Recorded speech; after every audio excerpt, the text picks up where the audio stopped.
pero también hay algo importante, que es el tema que existen muchos mitos en la historia nacional. Uno de los más populares, obviamente, que es Juan Escutia, un niño héroe, como se le llama aquí en los libros de texto, que se quedó a defender el castillo de Chapultepec.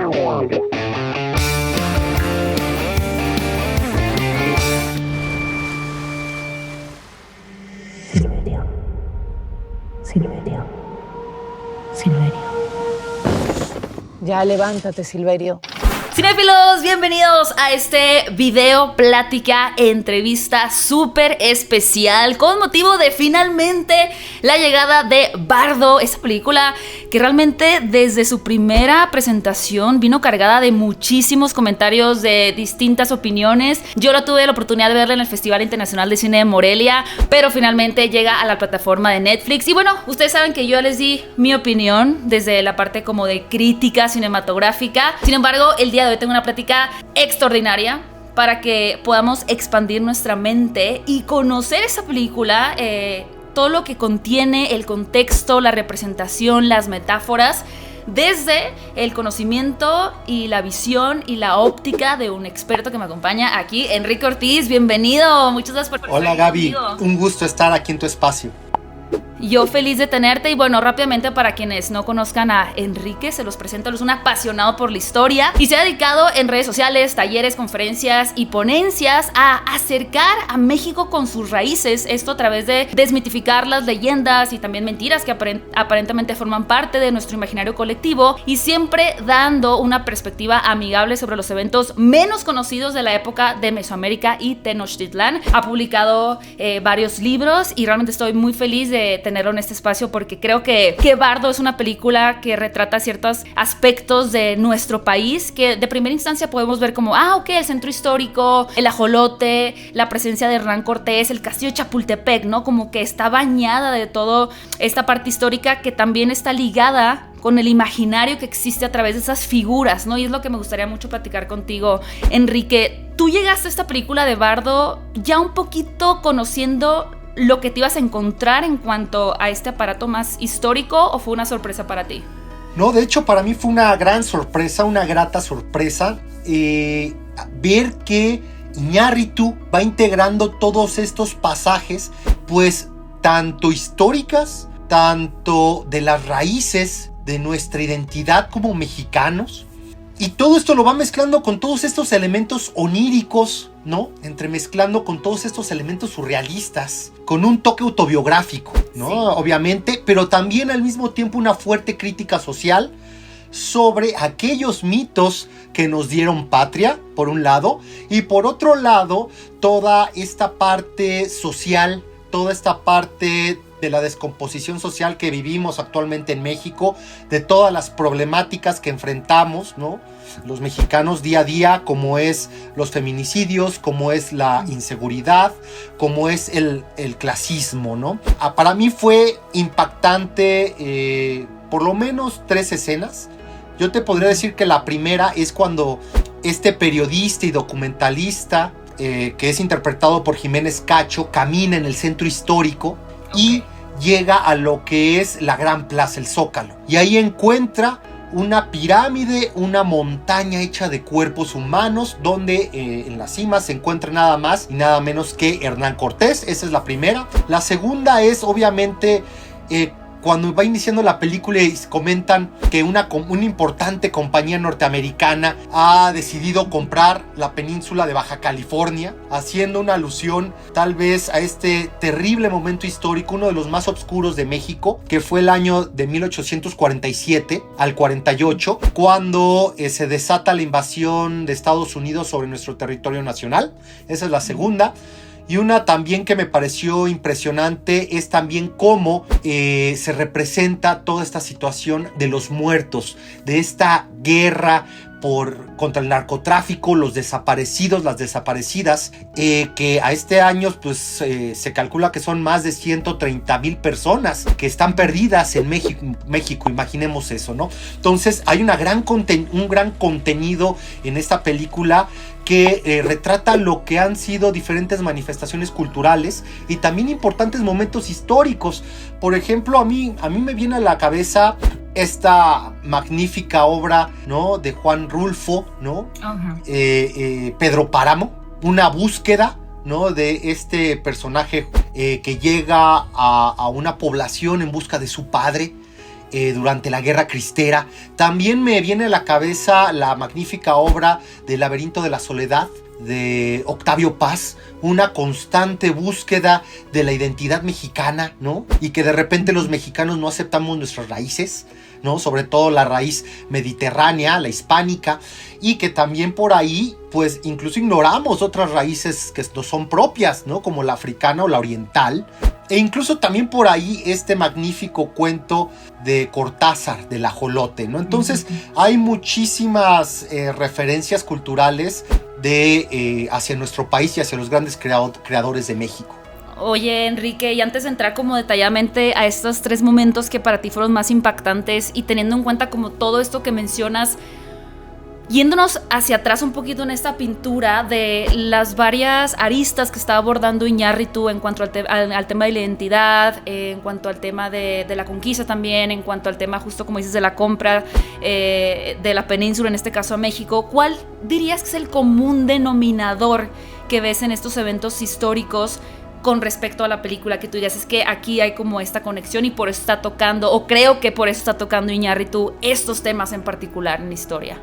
Creo que son momentos de gran violencia y momentos decisivos en el devenir histórico de estas tierras que actualmente llamamos México. Son momentos de gran violencia, pero también hay algo importante, que es el tema que existen muchos mitos en la historia nacional. Uno de los más populares, obviamente, que es Juan Escutia, un niño héroe, como se le llama aquí en los libros de texto, que se quedó a defender el castillo de Chapultepec ante el embate norteamericano en la batalla del 13 de septiembre de 1847, que también incluye el 12, que fue un bombardeo masivo que empezó desde el amanecer hasta el anochecer por parte de la artillería de los Estados Unidos, quienes dispararon desde Tacubaya y desde la hacienda de la Condesa. Y bueno, el gran mito nos dice que Juan Escutia toma la bandera, ¿no?, de este colegio militar y se arroja al vacío, tratando de impedir que los soldados norteamericanos la capturen. Cosa que al final sucedió. Sabemos que las banderas que ondeaban en el castillo de Chapultepec fueron capturadas por los soldados de Estados Unidos y fueron remitidas directamente a la Academia Militar de West Point. Y en el siglo XX las regresaría el gobierno norteamericano. Sin embargo, pues sabemos que esto es un mito, ¿no? Que Juan Escutia en ningún momento tomó el lábaro patrio, se lo envolvió y cometió un suicidio patrio. Lo que realmente sabemos que sucede es que él muere. Estamos hablando de alrededor de 47 cadetes, ¿no? Los famosos niños héroes, estudiantes del colegio militar. Y por alguna razón que yo desconozco, a Juan Escutia se le ha integrado en este grupo. De esos 47 mueren 6, entre ellos Juan Escutia. Y de ahí se va creando este mito, que tuvo como origen compartir este ejemplo patrio, ¿no?, que raya ya en la locura a lo que eran los estudiantes del heroico colegio militar. Y es muy curioso cómo en la película está Juan Escutia desde la estructura que conocemos como el Caballero Alto, que en realidad es un observatorio astronómico, no es una torre. De hecho, de entrada, lo que conocemos como un castillo de Chapultepec es un palacio para los virreyes, un palacio. Y es muy curioso porque se arroja y se queda atorado, ¿no?, ahí de una u otra forma. Y bueno, ahí está retratando desde mi punto de vista pues que esto es un mito, que esto realmente no sucedió. Regresando a una de las escenas que más me llamaron la atención es precisamente cuando entra Silverio, este periodista, este documentalista, el protagonista de esta película, entra al Zócalo y ve una montaña de cuerpos de indígenas, en este caso mexicas, todos asesinados, ¿no? Pareciera que todos están muertos o están ya en sus últimos momentos de vida. Y encima de él aparece Hernán Cortés sentado, ¿no?, con mucha tranquilidad. Y alrededor de toda esta pirámide hecha de cuerpos humanos hay andamios, ¿no? Hay andamios. A mí me da la perspectiva de que esto es nuevamente un mito que está sostenido ahora sí con andamios, que es algo que realmente no es real. ¿En qué sentido me refiero a esto? Generalmente a Hernán Cortés se le acusa de haber cometido un genocidio. Para que haya un genocidio tiene que haber una intencionalidad de eliminar un grupo que puede ser por sus creencias, por su fe o su religión, por su color de piel, por sus orígenes. La realidad es que durante la conquista de Tenochtitlan, de Mexico Tenochtitlan, no hubo una intencionalidad por parte de Hernán Cortés u de otros conquistadores de erradicar a los mexicas que habitaban en Tenochtitlan. ¿Qué fue lo que los mató? Lo que los mató fue la viruela.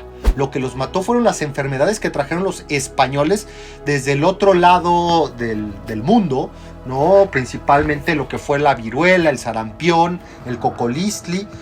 Pero los españoles, los conquistadores, no querían que muriera su fuerza de trabajo. Imaginemos que los indígenas trabajaron para los conquistadores de muchas formas, y ellos en compensación, pues ¿qué les daban? Pues la evangelización, ¿no? Enseñarles la nueva fe para salvar sus almas. Entonces eso me parece muy interesante, ¿no? Que se rompa de cierta forma el mito de Hernán Cortés como un genocida, aunque sí tenemos que aceptar que él cometió una gran cantidad de actos violentos y de masacres, como la masacre de Cholula, la masacre de Tepeaca, entre muchas otras. Qué interesante, Enrique. Y como mencionas, un poquito el hilo conductor de todo son momentos de gran violencia, ¿no? Y creo que también lo que mencionaste al principio, lo que más ha impactado, tenía que ver con los feminicidios, que es como esta escena que conecta donde Silverio empieza a ver los cuerpos caer poco a poco, sobre todo de mujeres, haciendo alusión a los feminicidios, y posteriormente es cuando va hacia el Zócalo y con Hernán Cortés, que también fue un poco controversial, ¿no? En cuanto a recepción de la película. ¿Cómo ves tú esa transición entre abordar el tema de los feminicidios desde la óptica de Silverio, que un poco se ve como sorprendido, ¿no? Como un poco ignorando la situación, como tomado por sorpresa, hacia ese encuentro con Hernán Cortés? ¿Tú qué puente ves entre estos dos eventos? Nuevamente, bueno, antes de que se empiecen a desvanecer las mujeres, ¿no? En lo que es el centro histórico, me llama mucho la atención que este Silverio Gama se para en un taco de puestos, ¿no? Y pide 2 tacos de lengua. Es muy interesante eso, ¿no? Pide 2 tacos de lengua, pues porque recordemos que él sufre un ataque o un derrame cerebral, no recuerdo ahorita, pero él precisamente está en una situación del bardo, ¿no? Está en una situación de, digamos, de un limbo, y en el cual obviamente si estás inconsciente, pues pierdes la capacidad de poderte comunicar. Entonces es muy relevante cómo él, de la gran variedad de tacos que hay aquí en México, lo que acaba eligiendo son 2 tacos de lengua, ¿no? Que hacen referencia a esta capacidad de poder comunicarse con los demás, pues en medio de esta situación tan grave de salud. Y efectivamente, ¿no? En ese momento es cuando se empiezan a desmayar las mujeres, empiezan a desvanecerse, y pues es una crítica, ¿no? Es una crítica muy dura a los gobiernos mexicanos, que en la actualidad no se ha podido resolver el tema de la seguridad y que la violencia sigue cobrando víctimas en cada uno de los estados del país. Yo, como lo veo, es el vínculo nuevamente de las masacres, el vínculo nuevamente de estos momentos muy importantes en la vida nacional o en la vida de estas tierras, porque para cuando Hernán Cortés está aquí no existía México, que están marcados por estos tintes de violencia y que de una u otra forma dejan marcas profundas en lo que es el colectivo mexicano, ¿no? En lo que es nuestras mentes, en nuestra identidad. Yo creo que en la actualidad estamos en un momento álgido, porque quien vaya a ser el próximo presidente de la República tiene que tener los arrestos y tiene que tener la capacidad de resolver el problema de la seguridad, porque si no, en verdad este problema puede devorar a lo que es nuestro país. Que, bueno, si hacemos la comparativa con lo que sucedió hace más de 500 años, es la llegada de estos individuos que vienen desde el viejo continente y que a través de una lucha por el poder, una lucha por la supervivencia, se crea una nueva sociedad con una nueva mentalidad y una nueva forma pues de aceptar su realidad. Entonces yo creo que estamos ahorita en un momento decisivo para México y para sus habitantes en un tema que debería de ser el primer tema por resolver en la agenda de los presidentes y de los senadores de los tres poderes, que es la seguridad nacional. Y mencionabas también un poquito al inicio, y creo que es una de las cosas que de pronto, además de, digo, la película arranca completamente con esta intención de trasladarnos a un mundo completamente onírico, ¿no? Donde realmente podamos entender que no vamos a ver una película que siga una línea como predecible o quizá tradicional, ¿no? Sino que aunque al final, y sin hacer ningún spoiler, podemos entender el porqué de las cosas. También la escena del niño, por ejemplo, que nace y se lo regresan a su madre, deja muy en claro qué tipo de película estamos a punto de ver, ¿no?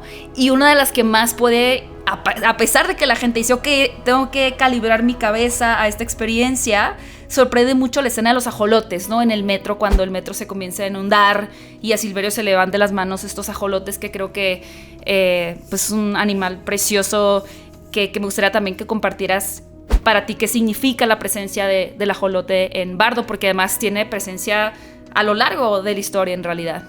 Pues bueno, es un animal, ¿no? Un anfibio propio de la Cuenca de México, que tuvo gran simbolismo para los antiguos grupos mesoamericanos.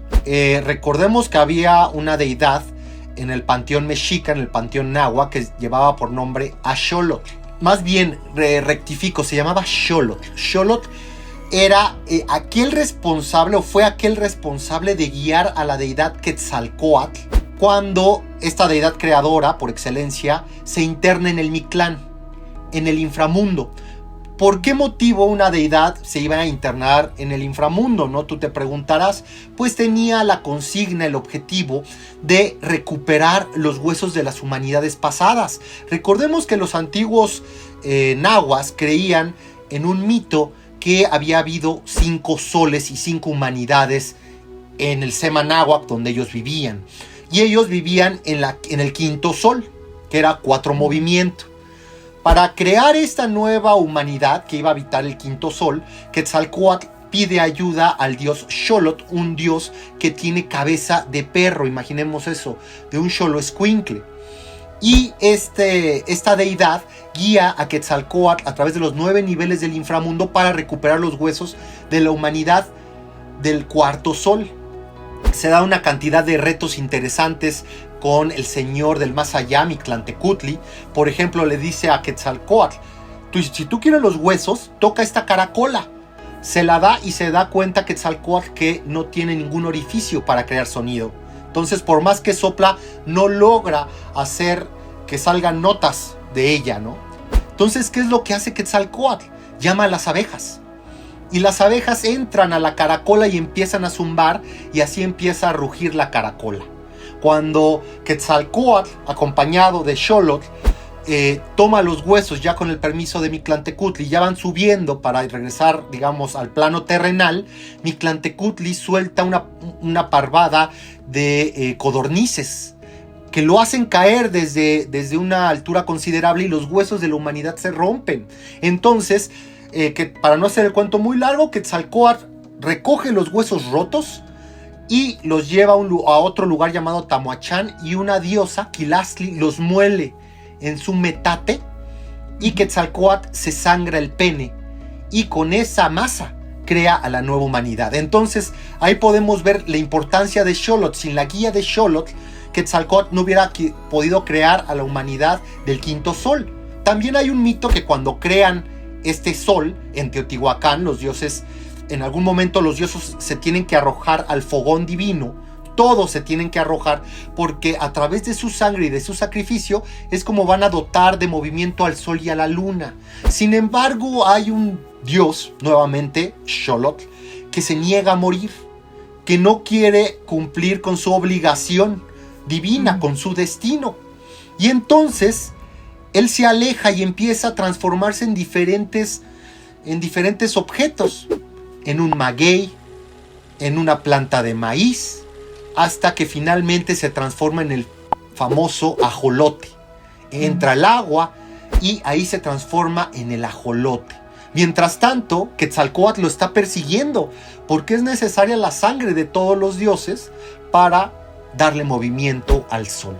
Finalmente, encuentra al ajolote, se da cuenta que es Xolotl, el dios, y Quetzalcóatl lo sacrifica, y así es como empiezan a moverse los astros. Entonces imaginemos la importancia de este animalito, de este anfibio, que tiene la capacidad de regenerar sus extremidades, lo que me parece fabuloso, y que lamentablemente está en peligro de extinción en su hábitat natural, que era estas 5 grandes lagunas que se ubicaban en la cuenca de México, que era la de Chalco, la de Xochimilco, la de Texcoco, la de Jaltocan y la de Zumpango. ¿Por qué? Pues por la contaminación y la presencia pues, de los humanos, ¿no? La gran densidad poblacional que hay en la cuenca de México. Por si fuera poco, ¿no?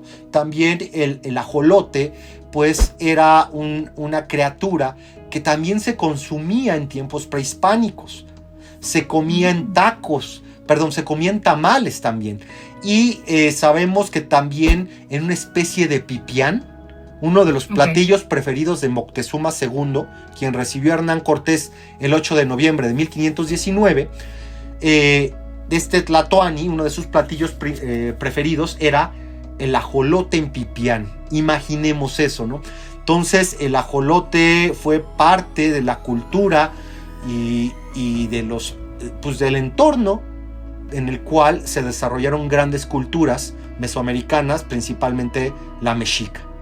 Y está fascinante la historia. Yo creo que es súper importante y muy interesante que nos cuentes toda esta historia, porque así es como más enriquecedor la experiencia de ver la película, ¿no? Donde no se toman las decisiones por un simple hecho de que, pues pongamos un ajolote, o pongamos mejor un hámster, o pongamos un perro, sino que hay una intención clara detrás de estas decisiones que toma el director. Y ya como última pregunta, Enrique, no sé si has tenido la oportunidad de platicar con el director, con Alejandro González Iñárritu, ¿alguna vez? No, nada más muy brevemente. Tuve la oportunidad de saludarlo, de felicitarlo y hasta ahí. Ay, pues está fascinante, pero sí lo pudiste ver. Yo quisiera preguntarte, ¿qué te gustaría preguntarle de esta película a él? Son muchas preguntas, ¿no? Son muchísimas preguntas. A mí me parece muy interesante todo este tema de la migración, que también lo toca. Y más que preguntarle esto, es saber, hacerle una introspección, ¿no? Sobre cuál es la importancia de él, de este movimiento, durante lo que es el México moderno, en lo que es el México moderno. A mí me parece eso muy relevante. Y por qué en la película, cuando va recordarás la escena, ¿no? Que va una caravana gigantesca de migrantes en medio del desierto, se entiende que están cruzando ya hacia Estados Unidos, y aparece la Virgen de San Juan de los Lagos. A mí me parece eso bien interesante. ¿Por qué razón, por ejemplo, González Iñárritu elige esta advocación mariana? ¿Y por qué no eligió a la Virgen de Guadalupe, ¿no? Que de repente pues, acaba de pasar el 12 de diciembre y es la advocación mariana más importante del continente americano. A mí eso me pareció muy, muy interesante. ¿Por qué la Virgen de los Lagos es la que aparece ahí? Por un lado, eso me pareció interesante. También a mí me gustaría preguntarle, ¿por qué centrarse en estos mitos históricos y no en otros, ¿no? En algunos otros mitos históricos que pudieran ser de relevancia, ¿no? Por ejemplo, esta parte de que en Mesoamérica, o sea, antes de la llegada de los españoles, aquí muchos pues investigadores, divulgadores, piensan o tienen la errónea idea de que aquí todo era un paraíso, de que aquí no había masacres, que aquí no había enfermedades, que aquí no había esclavitud, ¿no? Eso también es un gran mito que mucha gente cree, cuando en realidad pues aquí había hasta sífilis. Aquí se realizaban masacres por parte del Imperio Mexica. Aquí había esclavitud, no tan dura, en esa condición tan rígida como la europea, ¿no? Pero sin embargo aquí también sucedía eso. Entonces sería interesante saber por qué toma estos mitos de tantos que hay en México, en la historia de México. Por último, también me gustaría preguntarle por qué en el cuarto de este Silverio, en el buró, digamos, ahí aparece un libro Si no mal recuerdo, o si alcancé a ver bien, porque es muy rápida la escena, es, si no mal identifico la portada, es Quién mató al león, de Jorge Ibargüengoitia. ¿Por qué razón aparece ese libro en el buró de Silverio? Si fue una obra que a él le gustó mucho, si fue o simplemente admira al escritor, o si tomó algo de las páginas del contenido de esta obra y también lo plasmó en su película. Qué interesante, qué buena vista.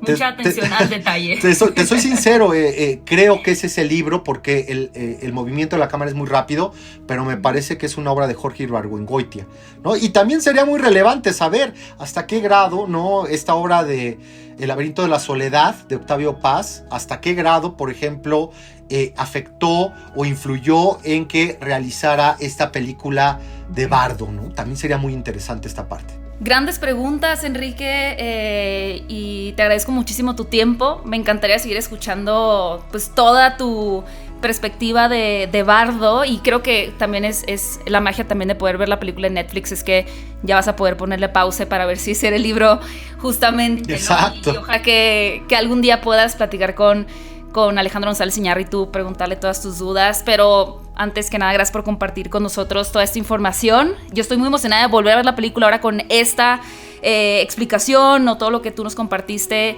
ya en mente. Y antes de despedirnos, me encantaría que le dijeras a la gente cómo te pueden encontrar en tus redes sociales, y también si quieres también recomendarles algunos de tus libros. Yo estaría encantada para que vayan a leer más de tus obras. Claro, bueno, me pueden encontrar en TikTok, en Instagram y en Twitter como @Cuauhtémoc con H _1521. Son cuentas de divulgación cultural, de divulgación histórica.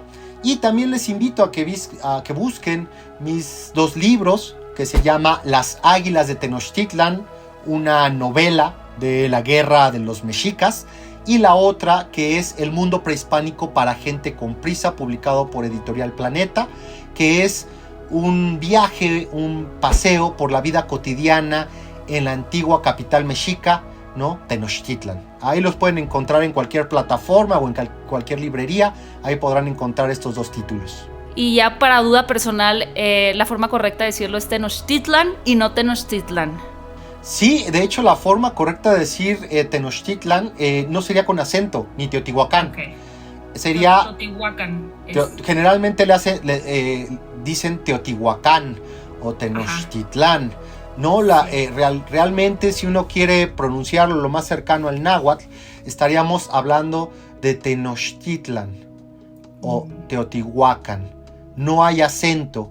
Y también interesante que el nombre de la ciudad completo sería Mexixco Tenochtitlan. ¿Por qué? Qué belleza. Porque tiene un H después de la I, entonces es Mexixco, ¿no? Tenochtitlan. Sí. Entonces, sí, también eso es importante, ¿no? Hay que ir pronunciando bien, pues, el nombre de nuestro país y el nombre de estas, pues bueno, de lugares históricos que forman parte de México en la actualidad. Fascinante. Enrique, muchas gracias por tu tiempo. Cinéfilos, vayan a seguirlo en sus redes sociales. Espero que hayan disfrutado tanto como yo de esta conversación y escuchar todo lo que Enrique nos platicó el día de hoy. Y bueno, queda más que invitarlos a que vayan a ver la película de Bardo, que realmente es toda una experiencia. Para mí es una de las mejores películas de este 2022. No se la pueden perder, independientemente si a ustedes les encanta, si no entienden de qué se está tratando. Yo creo que vale muchísimo la pena, de verdad, darse el tiempo para ver esta película en Netflix. Y pues estaremos leyendo sus comentarios también. Muchas gracias por ver este video y nos vemos en un siguiente aquí en el canal. Gracias.